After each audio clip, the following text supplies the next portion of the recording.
Did you know that only a select percentage of the global population can afford organic food? Organic farming promises a healthier lifestyle, but it remains a luxury for many. Converting to organic farming is not just costly, it puts the livelihoods of countless farmers at risk.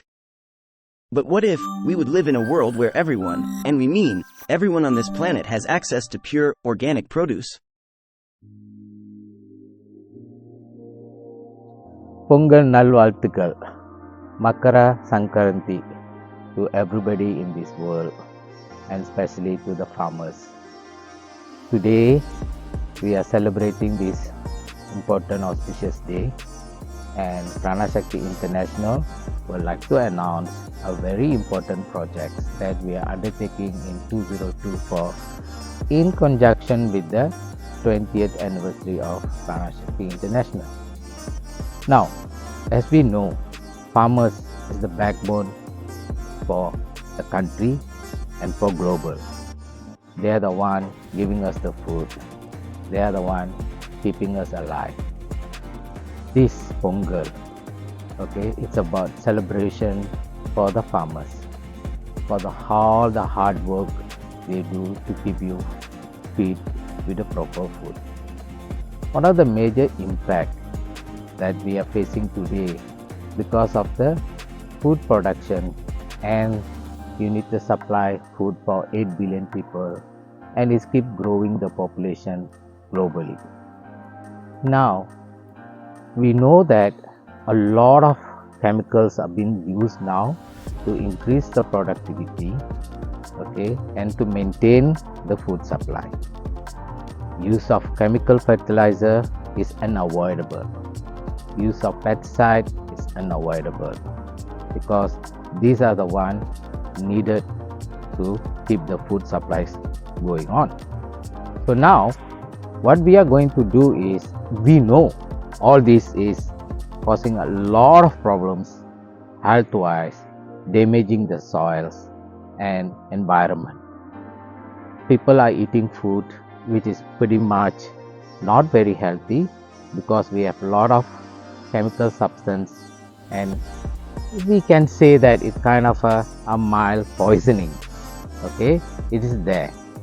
Of course, the rich can afford the organic food, okay, because they can afford. Organic farming is very low yield productivity versus the conventional farming. Pranashakti want to convert entire farming into a what we call organic farming, using the concept called Yantra Farming, and this project under the concept of saving the farmers. How did it possible? I know in your mind, how we going to convert that? We're going to use spiritual technology, we're going to use spiritual science, we're going to use spiritual energy, the Siddha way. As you know, Pranashakti, we are not good at talking philosophy and talking empty things. When we are talking, means we have something that we can practically do. This Yantra farming will replace all the chemical fertilizers, okay, and naturally the soil will have become fertile and constant supply of nutrition for the soil, for the plants that grow in that soil. We already started this since 2021. We have done many experiments, and we already now going to start a large scale farming. We already have a plot of land donated by one of our students for the large scale farming to prove the concept and to prove to the world. That is coming in 2024. As we are speaking, we already doing that now. Okay, you will find more details that in the website, okay, and we will update the progress.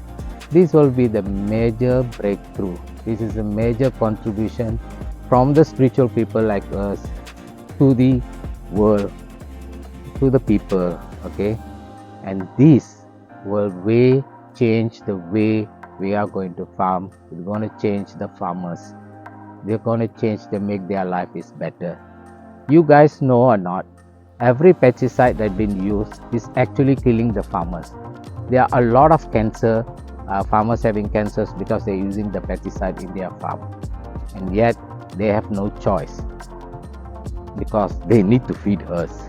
Okay, and let's forget, okay, we know during this pandemic where everything has been shut down, the farmers, the only one work in their farm, so we are not starving and put them.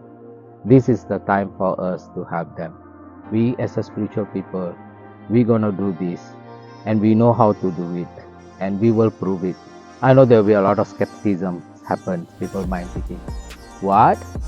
Without any fertilizer, without any way that the soil can be naturally nutritious? Those who believe in the energy will understand this concept. Those spiritual guru also maybe sometimes may be wondering, because they say, no, there wasn't any scriptural evidence to do this. Of course, in those olden days, they don't need all this. We as a spiritual always have to be innovative to help the people. With that, again, I like to wish to everybody of you Pongal Nalvalthukal and happy Makar Sankranti. Arut Perum Jodi.